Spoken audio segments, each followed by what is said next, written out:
நாட்டின் சில மாகாணங்களிலும் மாவட்டங்களிலும் இன்றைய தினம் பிற்பகல் வேளையில் மழையுடனான வானிலை நிலவக்கூடும் என வளிமண்டலவியல் திணைக்களம் எதிர்வு கூறியுள்ளது.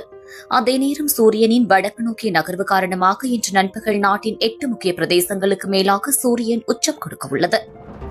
மேல் சப்ரகமுவ மற்றும் வடமேல் மாகாணங்களிலும் காலி, மாத்தறை, கண்டி, நுவரெலியா மற்றும் மன்னார் மாவட்டங்களிலும் பிற்பகல் 2 மணிக்கு பின்னர் ஆங்காங்கே மழையோ அல்லது இடியுடன் கூடிய மழையோ பெய்யக்கூடும்.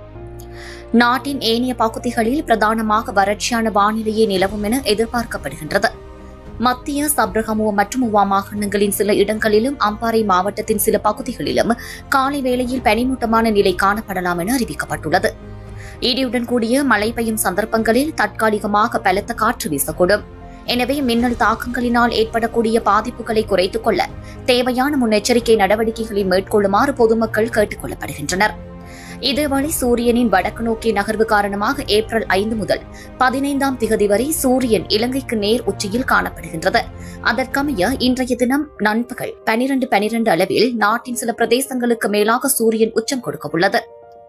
அதன் அடிப்படையில் ஸ்லாபம், பிங்கிரிய, ஹல்மிலவெல, பண்டுவஸ்னுவர, கொகரெல்ல, கவுடுவெல, கொப்பவெளி மற்றும் கிரான்குளம் ஆகிய பிரதேசங்களுக்கு மேலாக சூரியன் உச்சம் கொடுக்கவுள்ளது.